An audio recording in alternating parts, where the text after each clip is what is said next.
धर्मदास जी को कि धर्मदास मैंने जो सतनाम का सुमन किया, 2 अक्षर का है सतनाम, ये अनाड़ी संत, ये कबीर पंथी, राधा स्वामी, धन धन सतगुरु वाले गाटा जोड़ रहे सतनाम, इन्होंने सत्यनाम का नाम रखी है। ये 2 अक्षर का नाम है, इसमें एक ओम अक्षर है, एक वो तत्व, वो सांकेतिक है, ये 2 अक्षर का मिलकर सतनाम बनता है, और तीसरा सत्य वो सार नाम है। सतनाम का सुमन करते ही कहते हैं उस काल की नहीं पार बसाई, ऐसे गिर गया जमीन पर जैसे पक्षी की पंख कट जाते हैं, वो उड़ नहीं सकता, पड़ा पड़ा तड़फ रहा होता है। यहाँ तक लिखा है कबीर सागर में कि वो इतना भयभीत हो गया इस मंत्र के प्रभाव से कि वो पाताल लोक में भाग गया, दौड़ गया। कहाँ तो टॉप मोस्ट प्लेस पर अपने निज स्थान में ब्रह्मलोक में था, इसने ब्रह्मलोक भी 2 स्थान पर बना रखा है। एक 21वें ब्रह्मांड में इसका अपना ब्रह्म स्थान है, खुद अपना निजी स्थान है, एक इसने ब्रह्मलोक प्रत्येक ब्रह्मांड में बना रखे है। तो ये उस समय ये सबसे ऊपर वाले 21वें ब्रह्मांड में विराजमान था, वहां से पाताल लोक सबसे नीचे के लोक में भाग गया, छुप गया। परमात्मा तक कहाँ जाएगा, वो परमेश्वर वहां पहुंच गए। हाथ जोड़े, पैर पकड़े, चरण छू दिए, मैंने माफ कर दियो जोगजीत, मैं तो आपको भगवान जैसा मानता हूँ, मेरे से गलती होगी, वे तो अक्षमाई किया करते हैं, बच्चे तो गलतियाँ करते हैं। तो परमात्मा बोले खड़ा हो, यहाँ सबके सामने नहीं, चल वही बात करेंगे। वो फिर ले आए उसको ऊपर, फिर वहाँ वार्ता हुई।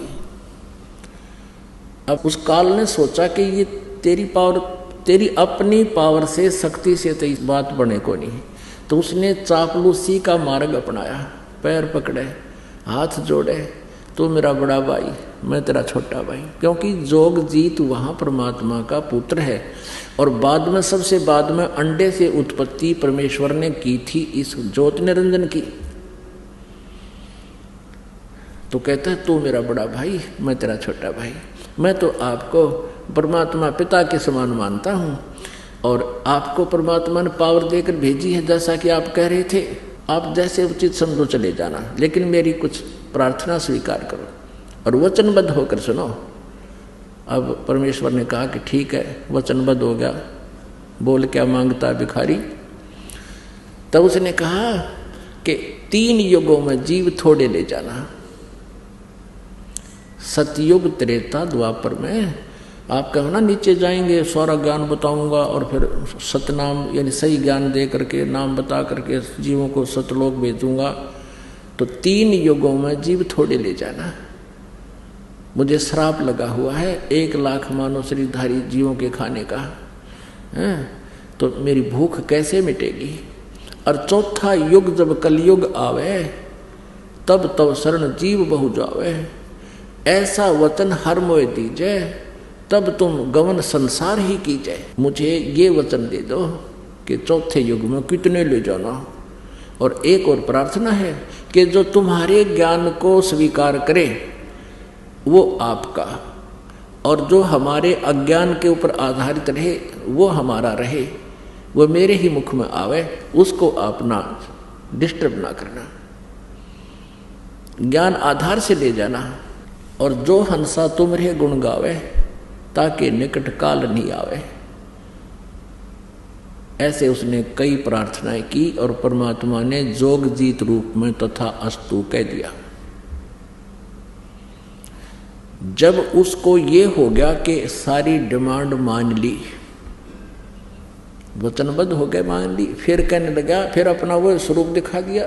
पुण्यात्मा, यहाँ सभी की आदत है, स्वभाव भरा हुआ है, यथा राजा तथा प्रजा, क्योंकि 21 ब्रह्मांड का राजा ही ज्योति निरंजन है, उसी वाला स्वभाव हम सब में है। पहले तो उसने बल प्रयोग करके देखा, जब बल से बात नहीं बनी तो फिर छल प्रयोग करके देखा, अब छल से वो सोच रहा था मैं सफल हो गया।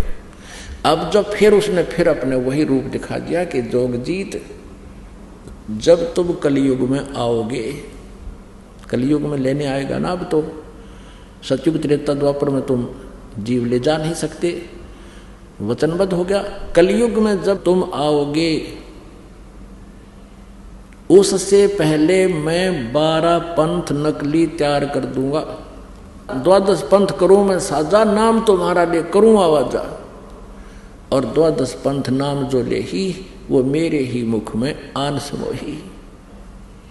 अनेक पंथ और मैं चलाऊं, और नाम तुम्हारा ले गुण गाऊं।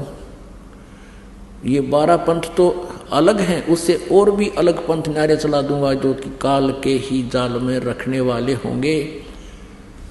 अब इन 12 पंथों में गरीबदास जी महाराज का जो पंथ है, वो 12वां पंथ है, कबीर सागर में लिखा है। और उससे पहले वो कबीर पंथी हैं 11